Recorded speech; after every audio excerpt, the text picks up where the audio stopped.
우리의 첫날 밤은 젊은이들의 첫날 밤과 다를 바 없이 설레고 아름다웠습니다. 그날 저는 세상에서 가장 아름다운 별빛을 보았죠. 늙은이들의 사랑에도 이런 순간이 올 수 있다니 정말 놀라운 경험이었어요. 오늘 사연은 강도순 씨의 사연입니다. 사연 시작 전 구독과 좋아요 버튼 눌러주시면 사연의 재미가 2배가 된답니다. 오늘의 사연 시작하겠습니다. 안녕하세요. 제 이름은 강도순입니다. 올해로 83세가 되었죠. 겉으로는 평범한 할머니처럼 보일지 몰라도 제 마음속에는 아직도 젊은 날의 추억과 희망들이 살아 숨쉬고 있습니다. 하지만 요즘은 제 삶이 텅 빈 것만 같습니다. 남편이 떠난 지 벌써 20년이 다 되어가네요. 그 세월 동안 저는 아이들 키우고 손주들 돌보느라 눈, 코, 뜰 새 없이 바쁘게 살았습니다. 그런데요, 손주들이 다 자라서 제 손길이 필요 없게 되고 아이들도 제각기 자기 가정을 이루며 멀어지니 이제는 제가 홀로 남겨진 느낌이 들더군요. 새벽에 잠에서 깨어나면 남편이 곁에 없다는 사실이 다시 한번 선명해지고 너무나 커져버린 이 집이 날마다 더 적막하게 느껴졌습니다. 그러던 어느 날이었습니다. 동네 복지센터 앞을 지나는데 눈길을 확 끄는 전단지를 보게 되었죠. 시니어 댄스 교실 새로운 리듬으로 삶을 춤추다 라는 제목이 적혀 있더군요. 그 아래에는 활짝 웃는 노인 부부가 손을 맞잡고 춤추는 사진이 있었어요. 처음엔 코웃음을 쳤습니다. 내가 무슨 춤을 추겠다고 이 나이에. 하지만 집으로 돌아와 하루를 보내면서도 그 전단지 생각이 머릿속에서 떠나질 않더군요. 혹시나 하고 복지센터에 전화를 걸어봤습니다. 댄스 교실은 초보도 할 수 있는 건가요? 제가 묻자 반대편에서 밝은 목소리로 대답이 돌아왔습니다. 그럼요, 어르신. 나이도 실력도 전혀 상관없습니다. 그냥 몸만 오시면 돼요. 그렇게 망설임 끝에 저는 첫 수업에 나가기로 했습니다. 한 손에는 운동화, 다른 손에는 작은 물병을 들고 복지센터로 향할 때 심장이 조금 두근거렸습니다. 이런 설렘은 얼마나 오랜만이었을까요? 댄스 교실에 들어서니 이미 사람들이 제법 모여 있더군요. 옆 사람들과 인사를 나누며 낯가림을 풀던 중 한 남자가 눈에 들어왔습니다. 키가 훤칠하고 단정한 외모에 나이가 믿기지 않을 정도로 정갈한 분위기를 가진 분이었어요. 그는 사람들에게 환하게 웃으며 인사를 건네고 있었습니다. 그가 바로 오창석 씨였습니다. 안녕하세요. 오늘 처음 오신 분인가요? 그가 제게 먼저 말을 걸었을 때 저는 얼떨결에 고개를 끄덕였습니다. 네, 처음이에요. 춤은 전혀 못 추는데 괜찮을지 모르겠어요. 그가 미소를 띠며 대답했죠. 춤은 실력보다 즐기는 마음이 더 중요합니다. 괜찮으시면 제가 짝이 되어 드릴까요? 그 순간 제 얼굴이 뜨거워지는 걸 느꼈습니다. 너무 오랜만에 들어본 친절한 말이었고 저를 한 사람으로서 바라봐준 그의 눈빛이 낯설지만 따뜻했거든요. 그렇게 저는 오창석 씨와 첫 춤을 추게 되었습니다. 그는 모든 것이 자연스러운 사람이었습니다. 리듬을 타며 제 손을 부드럽게 이끌었고 발이 엉키는 저를 다정하게 웃으며 격려해 주었습니다. 수업이 끝나고 집으로 돌아오는 길, 제 발끝이 가벼운 걸 느꼈습니다. 춤을 춰서 그럴까? 하고 혼자 웃었죠. 하지만 머릿속을 떠나지 않는 건 그의 다정한 미소와 따뜻한 손길이었습니다.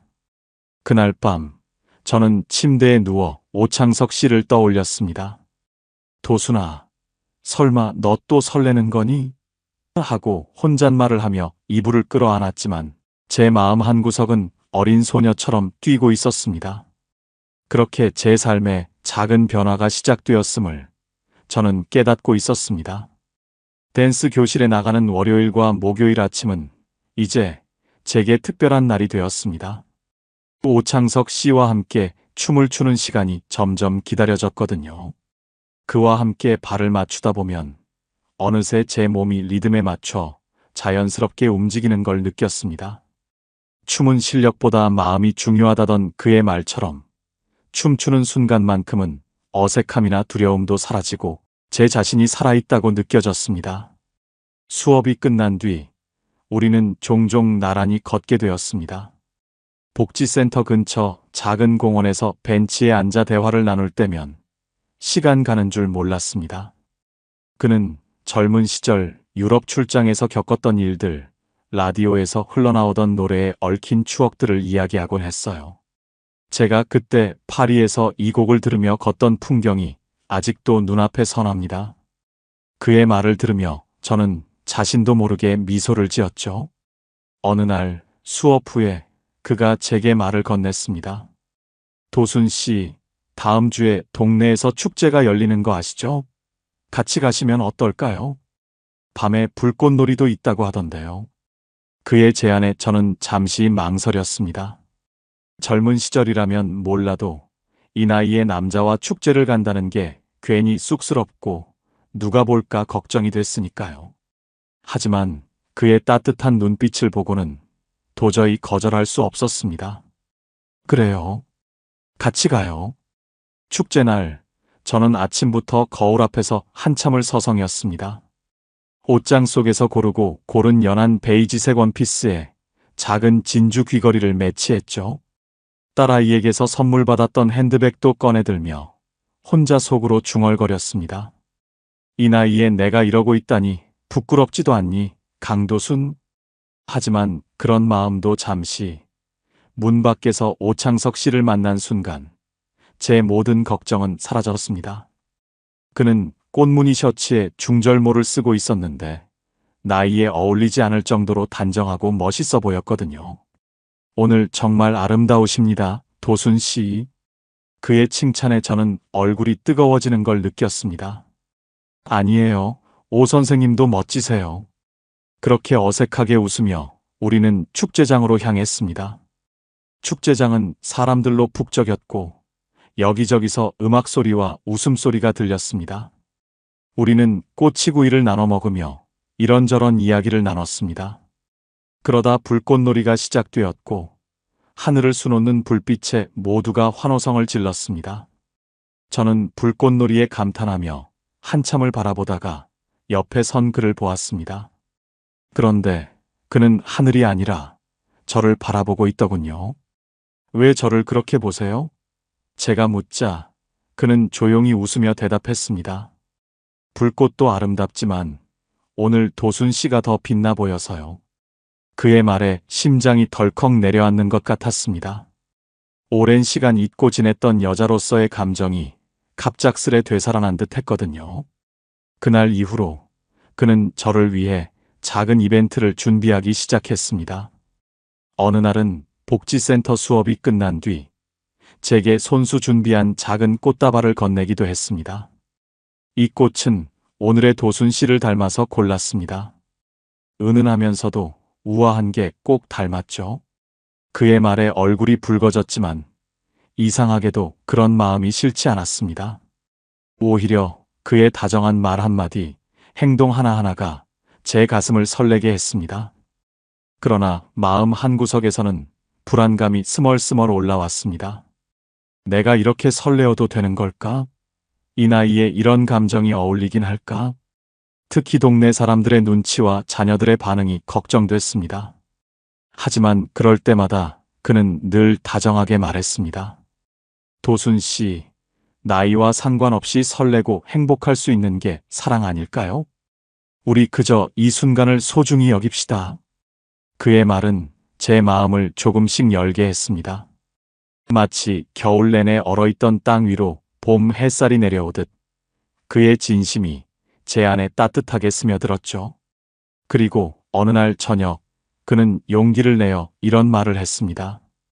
도순 씨, 저는 요즘 매일 아침 도순 씨 생각으로 하루를 시작합니다.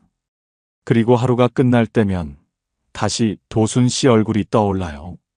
제가 이런 설렘을 느낄 줄 몰랐습니다. 도순 씨 덕분에요. 그의 고백에 제 가슴이 한참을 뛰었습니다. 저는 한동안 아무 말도 하지 못했지만 제 얼굴에 가득한 미소가 제 마음을 대신 전하고 있었을 겁니다. 그날 밤 집으로 돌아오는 길, 제 발걸음은 전에 없이 가벼웠습니다.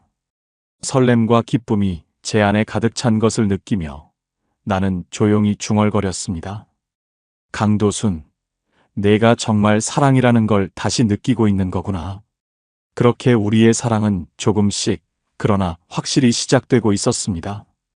댄스 교실에서의 설렘과 오창석 씨와의 만남은 제게 오랜만에 생기를 가져다 줬지만 그것이 오래가지 못할 것 같은 불안한 징조는 곧 찾아왔습니다.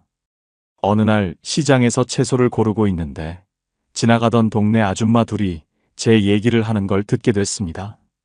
강 여사님, 요즘 복지센터에서 누굴 만난다면서요? 나이가 몇인데 연애를 한대? 그러니까요. 손주나 잘 봐야지. 나이 들면 가만히 사는 게 보기 좋지 않아요? 그들의 말에 한순간 머리가 멍해졌습니다. 조용히 등을 돌려 자리를 떴지만 가슴 속에는 무언가 무너지는 기분이 들었어요. 하지만 그것은 시작에 불과했습니다. 집에 돌아온 그날 저녁, 딸 은지가 방문을 열고 들어왔습니다. 얼굴은 잔뜩 굳어 있었고 손에는 누군가 찍어준 사진이 들려 있었습니다. 엄마, 이게 뭐예요? 사진에는 제가 복지센터 앞에서 오창석 씨와 함께 웃으며 걷고 있는 모습이 담겨 있었습니다. 은지는 단도직입적으로 물었습니다. 엄마, 도대체 뭘 하시는 거예요? 자식들이랑 손주들 얼굴이 있지. 어떻게 이런 일을 벌이세요? 그녀의 날카로운 말투에 저는 잠시 말을 잃었습니다. 은지야, 그건 그저 좋은 친구야. 춤을 추다가 같이 걷기도 하고. 친구요? 엄마, 사람들이 다 엄마를 뭐라고 하시는지 아세요? 80대의 연애라니 정말 부끄러운 줄 모르세요? 은지의 말은 제게 비수가 되어 꽂혔습니다. 하지만 저는 가만히 당하고만 있지 않기로 했습니다. 은지야, 엄마도 사람이야. 엄마도 행복할 권리가 있지 않니? 내가 그렇게 화낼 일은 아니잖아. 엄마가 이런 걸로 행복을 찾으신다니 더 기가 막혀요. 우리 가족 생각은 조금도 안 하세요? 딸과의 갈등은 그렇게 폭발했고 그날 밤 저는 한숨도 잘 수 없었습니다. 며칠 후 오창석 씨도 비슷한 상황에 놓였다고 고백했습니다. 아들이 저더러 왜 노년의 말썽을 피우냐고 하더군요. 저를 걱정한다기보다는 체면 때문에 불편한 것 같았습니다. 도순 씨, 우리 이런 상황에 버틸 수 있을까요? 그의 말에 저는 잠시 말을 잃었지만 마음속에서는 한 가지 확신이 있었습니다. 오 선생님, 저는 포기하고 싶지 않아요. 세상이 뭐라 해도 우리의 시간이 너무 소중해요. 그렇게 우리는 세상과 가족의 반대를 잠시 피해 떠나기로 결심했습니다. 어디든 두 사람만의 시간을 보낼 수 있는 곳으로 가야겠다고 생각했죠.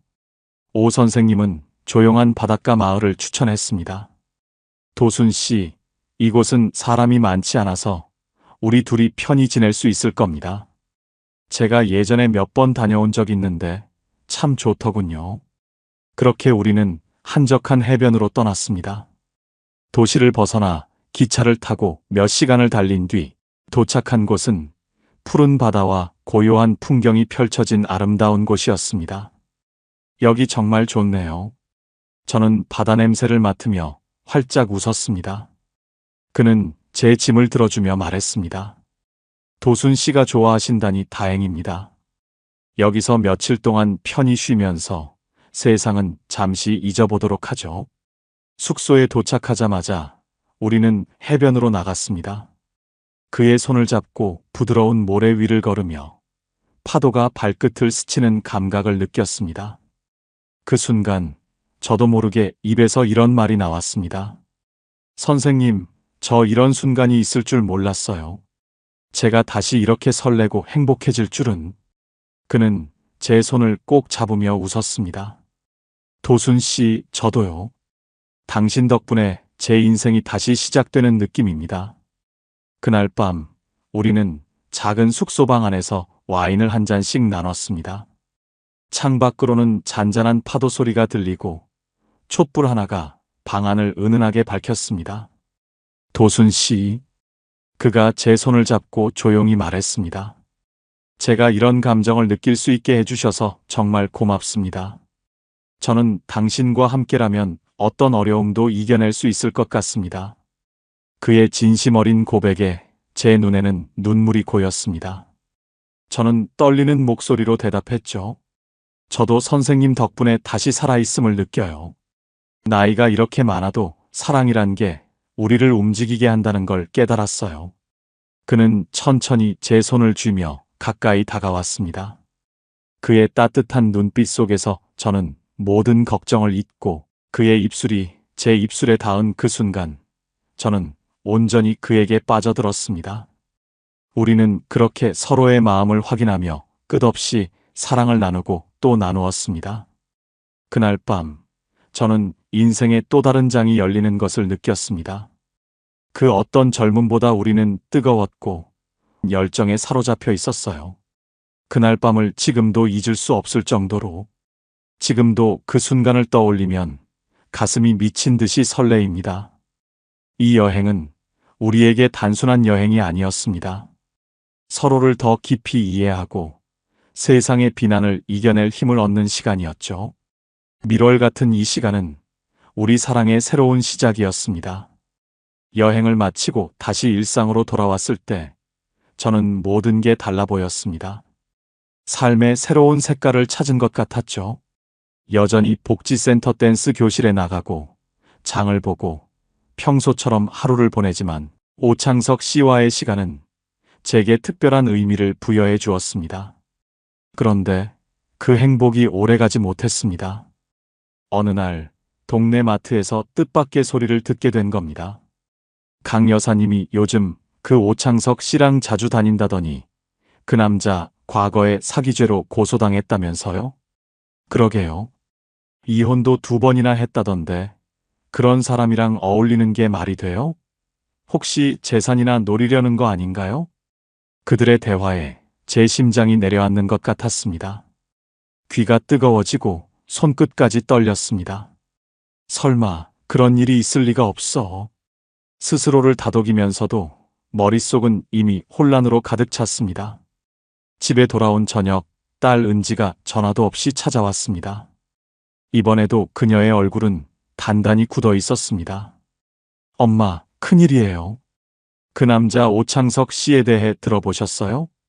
뭘 말하는 거니? 제가 애써 태연한 척 묻자 은지는 흥분된 목소리로 말했습니다. 엄마, 그 사람 2번 이혼한 거 아세요? 심지어 과거에 사기로 고소당한 적도 있대요. 그걸 몰랐단 말이에요? 그녀의 말이 마치 벼락처럼 저를 강타했습니다. 사기? 이혼? 저는 믿을 수 없다는 듯 그녀를 바라보았습니다. 그래요. 그 사람, 동네 사람들이 다 알고 있어요. 엄마는 왜 그런 사람을 믿어요? 분명 엄마 재산이나 노리고 접근한 거예요. 은지의 말에 저는 차마 입을 열 수가 없었습니다. 제 안에서 그를 믿고 싶은 마음과 의심이 교차하며 도무지 무엇이 옳은 건지 알 수 없었기 때문입니다. 다음 날 저는 오창석 씨를 만나기로 했습니다. 마음은 이미 복잡하고 혼란스러웠지만 그와 직접 대화를 나눠야겠다고 생각했죠. 공원에서 만난 그는 평소처럼 밝게 웃으며 저를 맞이했습니다. 도순 씨, 무슨 일 있으신가요? 얼굴이 안 좋아 보이십니다. 저는 망설이다가 결국 입을 열었습니다. 오 선생님, 그동안 숨기신 게 있으신가요? 그는 잠시 당황한 표정을 지었지만 이내 제 눈을 정면으로 바라보며 담담히 대답했습니다. 도순 씨, 혹시 소문을 들으신 건가요? 네, 들었어요. 사기죄 그리고 이혼 2번. 제 목소리가 떨렸습니다. 그게 사실인가요? 그는 한숨을 깊게 내쉬며 고개를 끄덕였습니다. 네, 사실입니다. 하지만 이야기는 좀 다릅니다. 제가 말씀드리지 못한 건 제 과거가 도순 씨에게 상처를 줄까봐 두려웠기 때문입니다. 그는 천천히 이야기를 시작했습니다. 첫 번째 이혼은 젊은 시절 사업 실패로 인해 부인과 갈등이 심화되었기 때문이었다고 했습니다. 두 번째 결혼도 결국 신뢰 문제로 끝났다고요. 사기죄로 고소당한 일은 오래전 동업자와의 오해에서 비롯된 사건이었다며 결국 법적으로 무혐의 처분을 받았다고 설명했습니다. 도순 씨, 저는 제 과거가 깨끗하다고 주장할 수 없습니다. 하지만 지금 이 순간만큼은 제 모든 진심을 다해 도순 씨를 생각하고 있습니다. 그의 눈빛은 진지했고 그의 말은 흔들림이 없었지만 제 마음속에서는 여전히 의심과 불안이 맴돌았습니다. 이 사람을 믿어도 되는 걸까? 혹시 나를 속이고 있는 건 아닐까? 그날 밤 딸 은지와 아들 민호가 집으로 찾아왔습니다. 둘의 얼굴은 굳어 있었고 민호는 곧장 본론으로 들어갔습니다. 엄마, 그 남자랑 당장 끝내세요. 그 사람 과거를 알면서도 계속 만나실 거예요? 민호야, 그 사람은 그런 사람이 아니야. 내가 모르는 사정이 있을 수도 있잖니. 제가 대답했지만 민호는 고개를 절레절레 흔들며 소리쳤습니다. 엄마는 너무 순진하세요. 그런 사람이 엄마 재산을 노리지 않으리란 보장이 어디 있어요? 우리가 왜 이런 얘기를 해야 하는지도 참 답답하네요. 은지도 덧붙였습니다. 엄마, 제발 이젠 정신 차리세요. 아빠 돌아가시고 얼마나 힘드셨는지 알지만 그래서 더 이런 일을 하면 안 돼요. 손주들이 엄마 얼굴을 어떻게 보겠어요? 그들의 말은 저를 더 깊은 혼란 속으로 몰아넣었습니다. 내 마음은 이 사람을 믿고 싶지만 가족의 말이 전혀 틀리지 않다는 생각도 들었으니까요. 그날 밤 저는 침대에 누워 오창석 씨의 미소와 그의 말들을 떠올렸습니다. 그리고 속삭였죠. 정말 괜찮은 사람이라면 왜 이런 의심을 받는 거지? 내가 잘못된 선택을 하고 있는 건 아닐까? 이 사랑이 너무나 행복했기에 그 행복이 깨질까 두려워지기 시작했습니다. 어느 날 시장에서 채소를 고르던 중이었습니다. 지나가던 동네 아주머니 둘이 제 쪽을 힐끔거리며 수군대는 소리가 들렸습니다. 정 여사님, 강 여사님 얘기 들었어요? 오창석 씨랑 요즘 모텔에 드나든다면서요. 정말요? 그런 나이에 참 어쩌려고 저러나 몰라. 순간 제 귀를 의심했습니다. 제가 모텔에 드나들었다니? 터무니없는 소리에 어이가 없었지만 사람들이 저를 흘겨보며 수군거리는 모습에 입을 열 용기가 나지 않았습니다. 그 후로도 상황은 더 심각해졌습니다. 며칠 뒤 딸 은지가 화난 얼굴로 저를 찾아왔습니다. 그녀는 핸드폰을 들이밀며 소리쳤습니다. 엄마, 이게 뭐예요? 도대체 어디까지 하실 생각이에요? 핸드폰 화면에는 제가 오창석 씨와 함께 걷는 모습이 찍힌 사진이 있었습니다. 사진 아래에는 80대 로맨스, 강 여사님, 정숙하지 못한 사랑이라는 비꼬는 댓글들이 달려 있었죠. SNS에 누군가 몰래 찍어 올린 사진이 퍼지고 있었던 겁니다. 이제 동네 사람들이 엄마를 어떻게 보는 줄 아세요? 사람들 다 엄마 얘기하면서 비웃고 있어요. 은지는 눈물을 글썽이며 말했습니다. 엄마, 제발 그 남자랑 끝내요. 손주들 학교에서 엄마 소문 듣고 얼마나 힘들어할지 생각은 해보셨어요? 딸의 말에 저는 아무 대답도 하지 못했습니다. 그저 그녀의 얼굴을 멍하니 바라볼 뿐이었죠. 결정적인 일은 노인복지센터에서 벌어졌습니다. 그날은 지역 어르신들을 위한 작은 문화 행사가 열리는 날이었습니다. 오창석 씨와 나란히 앉아 조용히 프로그램을 즐기고 있었는데 행사 도중에 갑자기 한 어르신이 제 쪽을 보며 크게 말했습니다. 강 여사님, 여기서도 그 남자랑 같이 오셨네요. 나이 드셨으면 좀 조용히 지내셔야 하는 거 아닌가요? 모든 시선이 저와 오창석 씨에게로 쏠렸습니다. 제가 놀라서 대꾸도 못하고 있는 사이 다른 어르신이 맞장구 쳤습니다. 그러게 말입니다. 이런 사랑이 대체 뭘 남긴다고. 자식들 보기 민망하지도 않으세요? 맞아요. 그런 나이에 그런 행동 참 보기 민망하네요. 그들의 말은 점점 더 거칠어졌고 저는 더 이상 그 자리에 있을 수가 없었습니다. 죄송합니다. 머리를 숙이며 자리에서 일어났지만 발걸음이 무겁고 어지러웠습니다. 복지센터를 나서며 저는 도저히 눈물을 참을 수가 없었습니다. 집으로 돌아오는 길에 저는 혼란스러웠습니다. 정말로 내가 잘못된 걸까?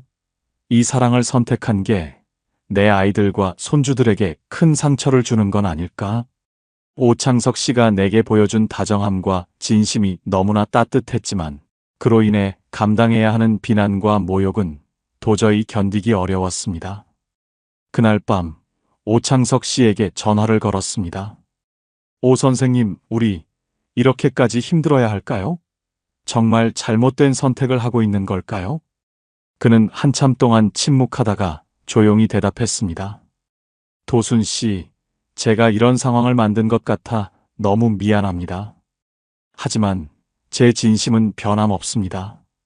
도순 씨가 원하신다면 제가 떠나겠습니다. 그의 말에 저는 울음을 터뜨렸습니다. 그렇게 말하지 마세요. 지금 제게 필요한 건 선생님이세요. 하지만 이 모든 걸 계속 견딜 수 있을지 모르겠어요. 그날 밤 저는 창문 밖을 바라보며 혼잣말을 했습니다. 내가 정말 잘못된 길을 가고 있는 걸까? 이 사랑이 나를 살게 하지만 또 나를 이렇게 아프게도 하다니. 세상 사람들의 시선과 비난이 제 마음을 짓누르고 있었습니다. 이 사랑을 계속 이어가야 할지 아니면 포기해야 할지 갈림길에 서 있는 기분이었습니다. 며칠 전부터 딸 은희의 태도가 심상치 않다고 느꼈습니다. 평소보다 더 날카롭고 자주 찾아와 저를 설득하려 했으니까요. 엄마, 그 사람 정말 끝내요. 이제는 너무 지나쳐요. 그녀의 말을 듣는 게 괴로웠지만 저는 최대한 차분히 대답하려 애썼습니다. 은희야, 내가 걱정하는 건 알겠어. 하지만 이건 내 삶이야. 내가 결정할 문제야. 그러나 그날 저는 충격적인 장면을 목격하게 되었습니다. 장을 보고 집으로 돌아왔을 때 집안이 어수선했습니다. 오창석 씨가 보내준 소소한 선물들, 그가 손수 만든 꽃차와 직접 쓴 작은 편지들이 모두 쓰레기 봉투에 담겨 있었습니다. 손때 묻은 것들이 한꺼번에 사라진 모습을 보니 가슴이 내려앉는 기분이었습니다. 은희야, 이게 뭐 하는 짓이야? 놀라서 소리치자 은희는 뻔뻔한 표정으로 대답했습니다. 엄마, 그딴 물건들 왜 간직해요? 당장 다 버려야죠. 엄마 정신 좀 차리세요. 내가 무슨 권리로 내 물건을 함부로 버려? 이건 내 소중한 것들이야. 저는 격분해서 그녀를 막아섰지만 은희는 물러서지 않았습니다. 엄마, 내가 이러는 이유를 모르세요? 그 사람이 엄마를 망치고 있다고요. 엄마가 왜 이런 헛된 사랑에 빠져서 가족을 힘들게 만드는지 이해가 안 돼요. 그녀의 말은 칼처럼 날카롭게 저를 찔렀습니다. 은희야, 내가 가족을 힘들게 만든다고? 내가 이 가족을 위해 평생 바친 건 안 보이니? 너희들 위해 살던 나도 이제 내 삶을 살아보고 싶어. 그런데 내가 이렇게 내 삶을 짓밟아도 된다고 생각하니? 제 목소리가 높아지자 은희는 화가 난 얼굴로 맞받아쳤습니다. 엄마, 내가 엄마를 위해서 이러는 거예요. 엄마 혼자 그 사람에게 당하고 있잖아요. 내가 막아야죠. 저는 더 이상 참을 수 없었습니다. 내가 나를 위한다는 명목으로 내 인생을 파괴하려는 건 참을 수 없어. 내가 내 딸이라도 이런 식으로 내 삶에 끼어드는 건 용납할 수 없어. 그 말에 은희는 눈물을 터뜨리며 방을 나가버렸습니다. 그녀의 뒷모습을 바라보며 저는 홀로 주저앉아 울고 말았습니다. 며칠 뒤 아들 민호가 뜻밖의 소식을 전했습니다. 그는 오창석 씨를 직접 찾아갔다고 했습니다. 엄마, 내가 그 사람 만났어요. 직접 경고했으니까 이제 그만 만나세요. 그의 차가운 목소리에 저는 놀라며 물었습니다. 무슨 경고를 했다는 거니? 무슨 말을 했어? 민호는 심드렁하게 대답했습니다. 우리 엄마한테서 떨어지라고 했죠. 더럽히지 말라고요. 그 말에 저는 가슴이 철렁 내려앉았습니다. 민호야, 너 어떻게 그런 말을 할 수 있니? 그 사람은 그런 사람이 아니야. 아니긴 뭐가 아니에요. 엄마가 순진해서 몰라요. 그런 사람들 다 목적이 있는 거라고요. 제가 아무리 말해도 민호는 듣지 않았습니다. 나중에 오창석 씨를 만나 들은 이야기는 더 충격적이었습니다. 민호가 심지어 그를 밀치며 물리적으로 위협했다는 것이었습니다. 민호 씨가 화를 내며 절 밀치더군요. 하지만 저는 물러서지 않았습니다. 도순 씨, 제가 이런 일을 겪게 해서 정말 죄송합니다. 그는 차분히 말을 이었지만 눈에 비친 고통을 숨길 수 없었습니다. 도순 씨, 제가 민호 씨에게 이렇게 말했습니다. 내가 당신 어머니를 진심으로 사랑한다는 게 죄라면 그 죄를 감당할 겁니다. 하지만 절대 당신 뜻대로 물러서진 않을 거요. 그의 목소리에는 단호함과 슬픔이 섞여 있었습니다. 저는 아무 말도 할 수 없었습니다. 가족과 사랑 사이에서 깊은 혼란에 빠져 있었으니까요. 민호와 은희가 왜 이렇게까지 하는지 이해는 됐지만 그들의 행동이 너무 가혹하게 느껴졌습니다. 이 사랑을 지키는 것이 옳은 일인지 그조차 헷갈리기 시작했습니다. 오창석 씨와의 관계가 심각한 위기를 맞고 있던 어느 날이었습니다. 딸 은희와의 갈등, 동네 사람들의 비난, 그리고 제 안에서 끊임없이 일어나는 의심과 죄책감. 그 모든 것이 제게 점점 더 큰 짐으로 다가오고 있었습니다. 그런데 그날 생각지도 못한 진실이 밝혀졌습니다. 오창석 씨를 만나기로 한 날, 그는 저를 기다리며 평소와 다름없이 밝은 미소를 짓고 있었습니다. 하지만 그의 얼굴에는 어딘가 모르게 피곤한 기색이 맴돌았고 걸음걸이도 전보다 느려 보였습니다. 선생님, 어디 편찮으신 거 아니에요? 요즘 많이 피곤해 보이세요. 제가 걱정스러운 마음에 물었지만 그는 고개를 저으며 말했습니다. 아니에요, 도순 씨. 그냥 요즘 일이 좀 많아서요. 하지만 그의 거짓말은 오래가지 않았습니다. 그날 저녁 저는 오창석 씨와 함께 걷다가 그가 갑자기 가슴을 움켜쥐며 쓰러지는 것을 목격했습니다. 선생님, 선생님. 저는 놀라며 그를 부축했고 다행히 지나가던 사람이 도움을 주어 병원으로 옮길 수 있었습니다. 병원에서 의사는 저를 따로 불러 말했습니다. 환자분께서 말기 심장병을 앓고 계십니다.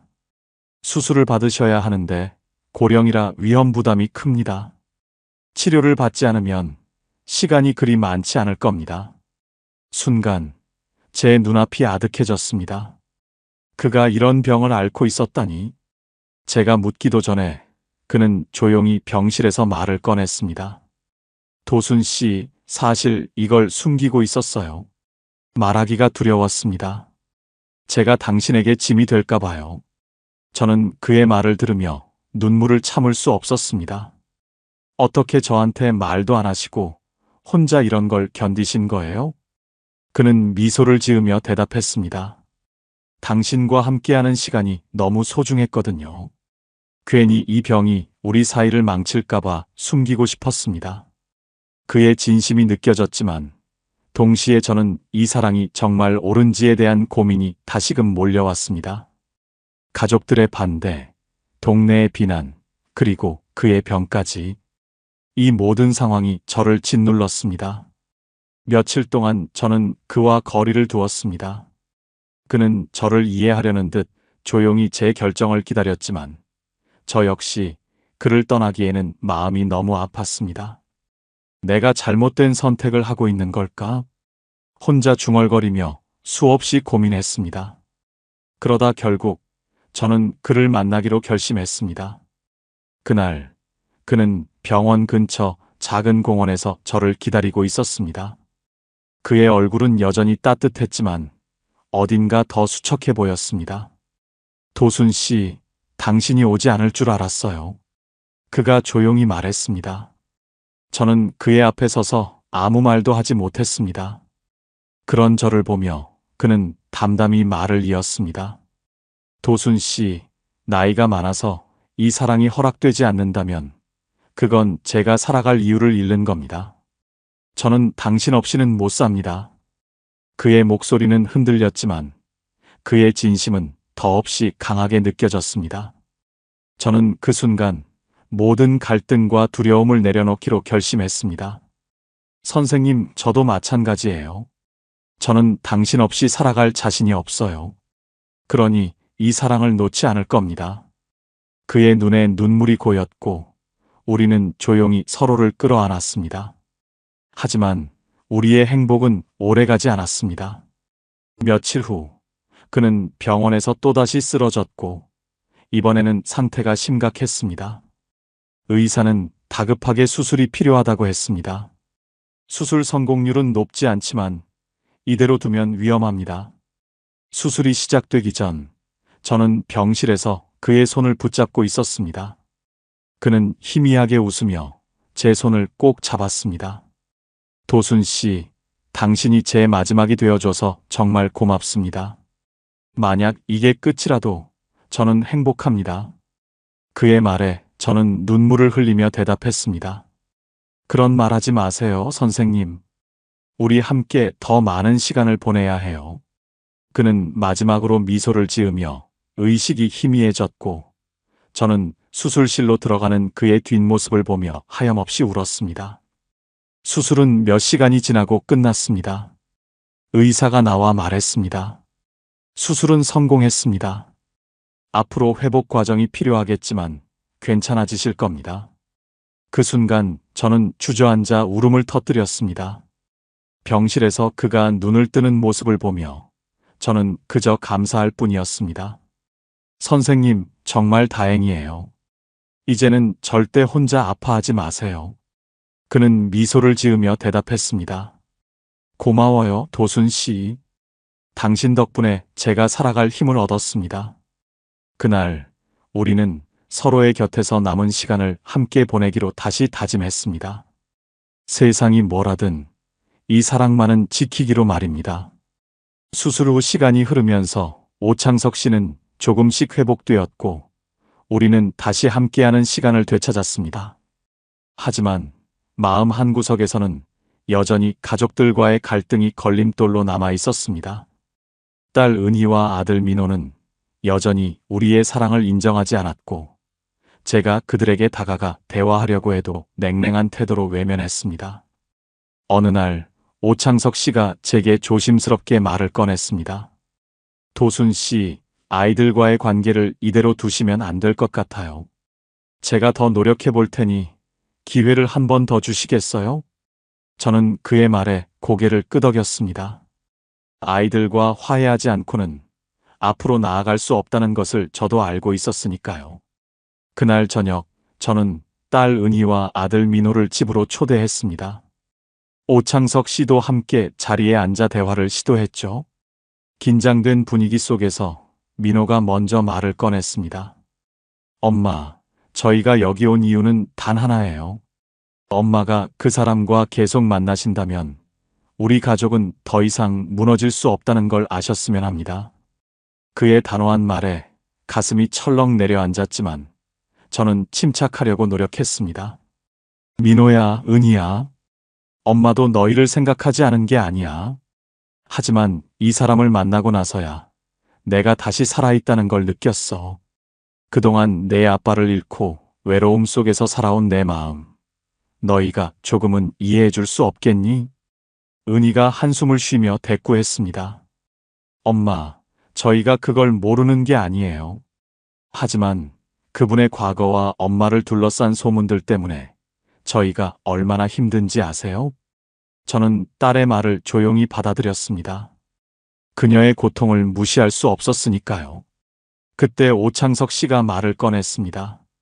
민호 씨, 은희 씨, 제가 부족한 사람이라는 걸 압니다. 제 과거도, 제 실수도 다 부정할 수는 없습니다. 하지만 지금만큼은 진심으로 말씀드릴 수 있어요. 당신들의 어머니를 행복하게 해드리는 것이 제 삶의 마지막 소망입니다. 그의 말에 민호는 잠시 고개를 숙이고 있었습니다. 은희는 눈물을 글썽이며 대답했습니다. 정말 진심으로 저희 엄마를 사랑하시는 거예요? 그는 흔들림 없이 대답했습니다. 네, 그렇습니다. 제 모든 것을 걸고서라도 어머니를 지킬 겁니다. 대화는 길었고 눈물도 많이 흘렸습니다. 그날 밤 민호가 먼저 제 손을 잡았습니다. 엄마, 저희가 너무 고집스러웠던 것 같아요. 엄마가 행복하시면 저희도 더는 반대하지 않을게요. 은희도 고개를 끄덕이며 울먹였습니다. 엄마 정말 미안해요. 이제는 엄마를 응원할게요. 선생님이 엄마를 진심으로 사랑하신다면 저희도 그 사랑을 받아들이도록 노력할게요. 그 순간 저는 아이들을 끌어안고 울고 말았습니다. 그동안의 갈등과 오해가 모두 녹아내리는 듯 했습니다. 그 후로 아이들은 우리를 조금씩 이해하고 받아들이기 시작했습니다. 은희는 집에 와서 제게 커피를 내려주며 물었습니다. 엄마, 선생님께서는 요즘 어떠세요? 많이 좋아지셨나요? 그녀의 다정한 질문에 저는 웃으며 대답했습니다. 많이 회복됐단다. 그리고 내가 이렇게 물어봐줘서 엄마는 더 힘이 난다. 민호도 가족 모임에 오창석 씨를 초대하며 말했습니다. 선생님, 저희가 많이 부족했죠? 앞으로는 저희도 선생님을 가족처럼 대하려고 합니다. 그의 말에 오창석 씨는 미소를 지으며 고개를 숙였습니다. 감사합니다. 제가 더 잘하겠습니다. 우리의 사랑은 이제 더 이상 숨겨야 할 것이 아니었습니다. 가족들과의 화해는 우리를 더 단단하게 만들었고, 오창석 씨와 저는 남은 시간을 함께하며 서로의 곁을 지키기로 했습니다. 세상은 여전히 우리를 비난할지도 모르지만, 이제는 아무것도 두렵지 않았습니다. 아이들의 응원과 이해는 제게 새로운 힘을 주었습니다. 엄마, 행복하세요. 정말로요. 그 말은 제 삶의 새로운 시작을 알리는 가장 따뜻한 축복이었습니다. 그날은 특별한 날이었습니다. 오창석 씨가 저를 복지센터로 초대하며 꼭 와달라고 했을 때 사실은 무슨 일이 있는 건지 몰랐습니다. 하지만 그의 얼굴엔 설레는 소년 같은 미소가 가득했고 저 역시 조금은 두근거리는 마음으로 그를 따라갔습니다. 복지센터 문을 열었을 때 저는 말을 잃었습니다. 작은 댄스 무대가 화려한 조명으로 빛나고 있었고 그 위에는 우리가 함께 춤을 배웠던 음악 교실 친구들과 가족들이 서 있었습니다. 은희와 민호, 그리고 손주들까지 환하게 웃으며 박수를 치고 있었죠. 이게 무슨 일이에요? 놀라서 물었더니 오창석 씨가 제 손을 잡고 무대 앞으로 저를 데려갔습니다. 그는 단정한 정장을 입고 있었고 손에는 작은 상자가 들려 있었습니다. 그 순간 모든 것이 멈춘 듯 느껴졌습니다. 그가 무릎을 꿇으며 조용히 말했습니다. 도순 씨, 당신을 처음 만났을 때 저는 단지 춤을 배우러 왔다고 생각했습니다. 하지만 그 순간부터 제 삶은 바뀌기 시작했어요. 당신은 저를 다시 살아가게 했습니다. 제가 가진 모든 시간과 마음을 당신에게 드리고 싶습니다. 도순 씨, 제 곁에서 계속 춤춰 주시겠습니까? 그의 목소리는 흔들렸지만 진심으로 가득 차 있었습니다. 제 눈에는 이미 눈물이 고였고 저는 잠시 말을 잇지 못했습니다. 그러다 웃으며 대답했죠. 선생님 아니, 창석 씨. 제가 그동안 얼마나 고민하고 망설였는지 아세요? 그런데 이제는 알겠어요. 당신과 함께 춤추는 이 시간이 제게 얼마나 소중한지. 제 대답은 네입니다. 주변에서 환호성과 박수가 터져나왔습니다. 은희와 민호는 손을 맞잡고 웃으며 저희를 축하했고 친구들은 하나같이 축하합니다. 그를 외치며 무대 위로 꽃다발을 가져다 주었습니다. 그날 우리는 처음 춤을 배웠던 음악에 맞춰 춤을 추었습니다. 그의 손은 여전히 따뜻했고 제 발걸음은 조금도 흔들리지 않았습니다. 사람들이 우리를 둘러싸고 박수를 보낼 때 저는 새삼 깨달았습니다. 이 사랑이 얼마나 힘든 길을 걸어왔는지, 그리고 지금 이 순간이 얼마나 값진지요. 그 후로 우리는 동네에서도 환영받는 존재가 되었습니다. 악성 루머와 비난은 점차 사라졌고, 사람들은 우리를 늦게 만난 사랑의 기적이라 부르며 응원했습니다. 특히 시니어 커뮤니티에서는 우리 이야기가 퍼지며 많은 어르신들에게 용기를 주었습니다. 도순 여사님과 창석 선생님처럼 우리도 늦게라도 사랑을 찾아봐야겠어. 나이와 상관없이 마음이 통한다면 시작하는 거지. 우리의 사랑은 그저 두 사람의 행복으로 끝나지 않았습니다. 그것은 주변 사람들에게도 새로운 희망과 설렘을 전하는 계기가 되었습니다. 지금 우리는 매일 아침 함께 걷고 함께 커피를 마시며 새로운 하루를 시작합니다. 어느 날 창석 씨가 웃으며 말했습니다. 도순 씨, 제가 당신을 위해 더 멋진 춤을 준비할게요. 평생 춤추며 살 수 있게 말이죠. 저는 그의 말을 들으며 손을 꼭 잡았습니다. 그 춤이 어떤 춤이든 제가 당신과 함께라면 충분히 행복할 거예요. 우리가 걸어온 길은 결코 쉽지 않았습니다. 하지만 함께 춤추며 웃는 지금, 저는 세상이 부러울 것이 없습니다. 우리 사랑은 이제 나이와 세상의 편견을 넘어 진정한 행복으로 꽃을 피우고 있습니다. 그리고 그 사랑은 앞으로도 끝없이 계속될 것입니다.